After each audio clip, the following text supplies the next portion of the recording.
Your voice counts. Your questions are answered. This is Observer AM.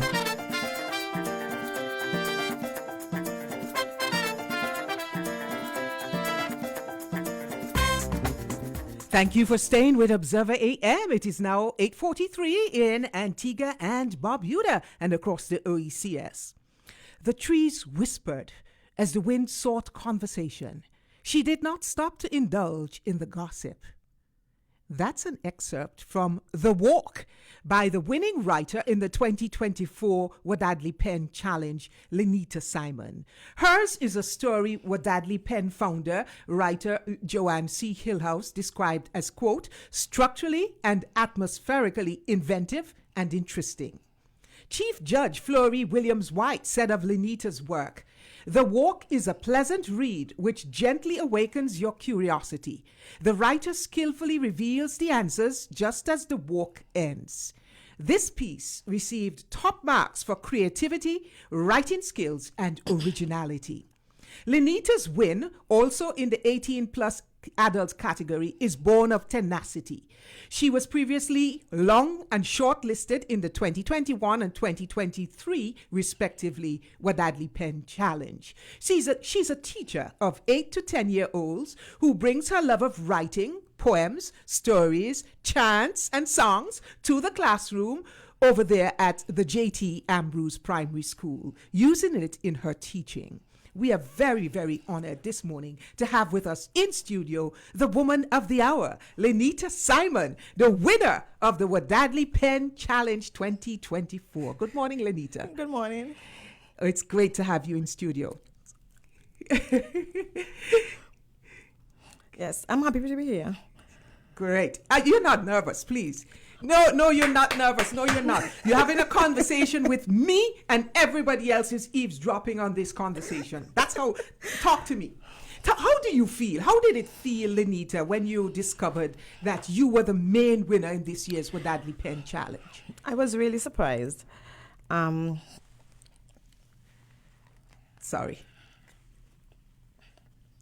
Yes, that's better. All right. I was very surprised. Mm-hmm. I opened the email to check on, the results, and to also read the other stories that were written. And I saw my picture. I was like, I actually dropped the phone. My daughter, took up the phone and was reading. I was like, wow. I was really, really surprised. I was really happy as well that, the judges liked the story, and it was really good. Yes.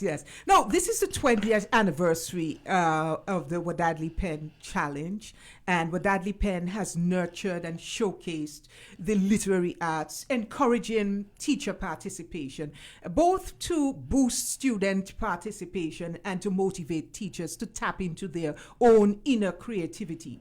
Would you say that you were fully representative of that? Well, I was.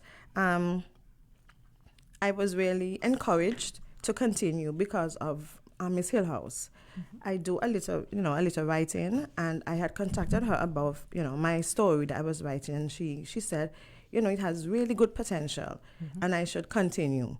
And so when I entered the first time, I was like, okay, let me just try and see. Yes. But what year was that? That was 2021. It was a challenge because it's limited to 500 words, and I tend to be very verbose when I'm writing.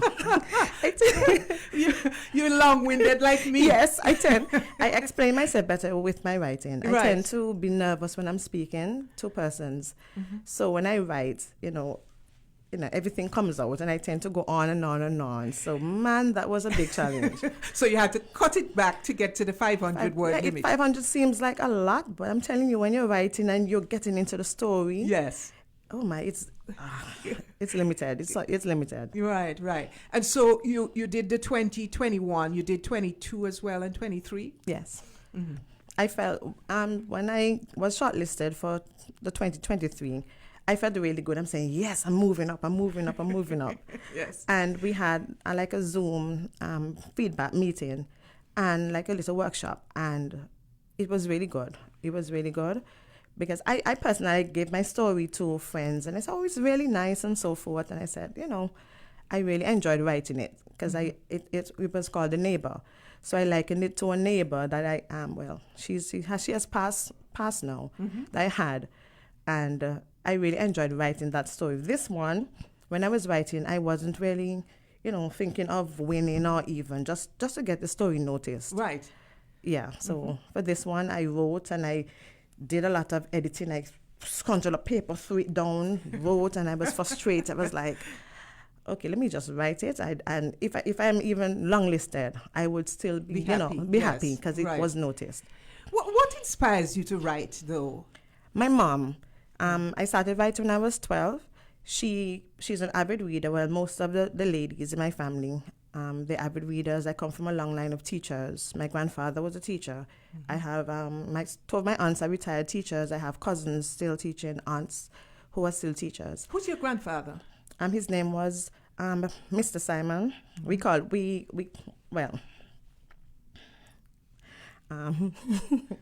Yes, Mr. Simon from Liberta. Yes. Okay. He has since passed. Okay. I thought it was Sanford Simon, sorry. Mr. Sanford Simon. Okay. Yes. All right. And so your family immersion in teaching, in reading would have been part of your motivation to write. Yes. My mom, as I was saying, I started writing when I was 12. My mom used to love reading Mills and Boons and Harlequins. And I would say, Mom, can't we, I have a twin. So I would say, Mom, can't me and Biggest, we call her Biggest. Can't Biggest, and I read. She said, no, why don't you go and write something that you can read? And I actually, and I actually started writing little stories from there. Yes. Yeah. Right. And she said, make sure you let them know that I was the inspiration for writing. Hi, Mommy. And so you have passed that on to your children because you're the children in your care, in your charge. Yes. Because you encourage writing at a very early age, from 8. Yes, I do. My children, we engage in journal writing in the afternoons, and I try to let them know if you're writing not just for yourself but for an audience, for somebody to pick up something that you're writing. So when you're writing, you need to be clear and exactly what you want to say. But the children in my class, when I make up my little songs and so forth, they will roll their eyes. And teacher, you're always coming up with some kind of song, but they will still dance and sing. So I was telling them the other day, y'all roll your eyes and when I bring my songs and my chants to the class, but I won a competition. So one child say, so teacher, you win money?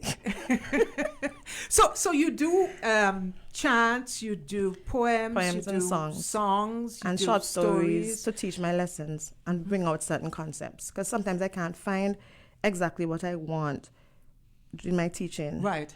Yes. And it's a very good way to reach children. Yes. Through the creative process. Yes. Yeah, excellent. What would you say inspired the story, The Walk? I didn't have an inspiration, but how I wrote, especially at the end, I like a build up. Yeah. I like anticipation. I like some curveballs when I'm reading. Yes. So I wrote it like that. So you're reading the story. You're getting into it and thinking that it's one thing. Yes. And then at the end, it's just like, what? Yeah. That's what I like. I mean, when I got to the end, I said, whoa. This was a real twist. Yes, yes, it was. I like that kind of, cliffhanger. You're going along and you're thinking. Yes, yes. So the walk was not inspired by any particular event or. No, it wasn't. I was just writing and just saying, okay, I'm writing something that I think, that I enjoyed writing. I think that persons would enjoy writing as well. Yeah. I'm wondering if we have time for her to read a little bit of The Walk? It's 8:52. We do. It would be nice if you could share with the audience.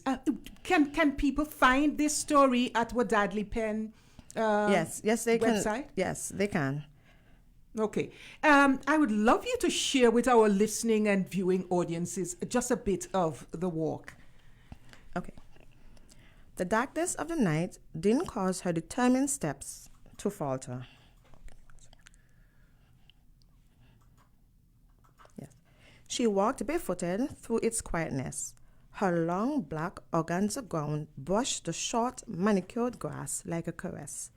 Her feet were sure of her path, as she made her way to the place she now called home. It was not the place she would have envisioned, but life was funny that way. The trees whispered as the wind sought conversation. She did not stop to indulge in the gossip. Creatures of the night watched her curiously as she passed, her presence almost silent. Suddenly, the moon cut a slice through the inky surroundings and alerted her to the stones that rose up in her path. She would not have stumbled onto them though. This path that was familiar to her, now as the lines on her face. She paused to admire the white brilliance, then continued on her way. A light drizzle began and created a tiara of sparkling diamonds on her head. This only crowned her for a moment. It shimmered and transformed into tears to run down her cheeks. She brushed them away with impatience. The resemblance to the tears she had shed, too real. She pulled up short as a figure stepped out from behind a tree. She stood still and hoped that they didn't see her. She watched as he stood, head bowed, with hands tight around a bouquet of lilies. She was curious, but knew the shadow would not welcome her company. She retreated to continue her journey. A sudden invitation of the sweet fragrance of hundreds of rainbow roses threatened her progress. She ignored their pull and hustled on. Time was of the essence. The crest of the hill that signaled the end of her walk rose up sharply. She stopped at her favorite tree. She sank to the soft grass, her hand on its trunk as she imagined the laughter of the young, the first touch of untried lips, caresses that lingered and loving gazes that never dimmed. Her fingers unnervingly found the carving that she knew by heart. They moved over the words like braille. "Forever yours, forever mine," she whispered breathlessly. They were not of her making, but of others who had long gone. She wanted to tarry a while now, but the call of home dragged her reluctantly to her feet. She walked between the other stone houses. She glimpsed the shadows of her neighbors returning from their own journeys. A few more steps and her home came into sight. Her walk lightened as she gazed at the red and white running tea roses that decorated the walls. A bright light heralded the coming of dawn. She smiled in relief. She had cut it close this time. She did not need to use a key to enter her home. On the door said, "Beloved mother, precious wife, Rain Parker, 1980 to 2020. Her feet sank into the soft earth and her body disappeared from view. The walk. The walk. The walk. When I read that part, I said, whoa. So this is a spirit, a ghost. Yes. Taking a walk. Among the living and going back to her home. Yes. Powerful stuff. Powerful stuff. Thank you.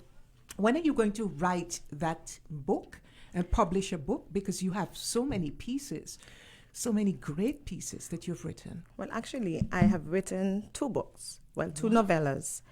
I'm just waiting on a little advice on how to do, self-publishing.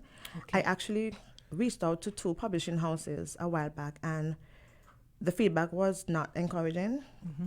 And one publishing house actually told me, nobody's going to read your books. So that kind of, dampened my spirits a bit. Mm-hmm. So I'm just hoping. Don't give up, though. Yes, I won't. I'm actually also working on a book of poetry and art with a local artist, Ronald Art. Hi, Ronald. Uh-huh. And we are hoping to get it completed this year. Yes. Well, we want to thank you so very kindly, Linita, for coming in and talking with us. And congratulations on that big win. Thank you so much for inviting me. It was my pleasure to be here. Great. You see, you didn't have to be nervous at all. Wadadli Penn 2024 winner, Linita Simon, and she's a teacher over there at J.T. Ambrose School. Say hi to your students. Hi, JT.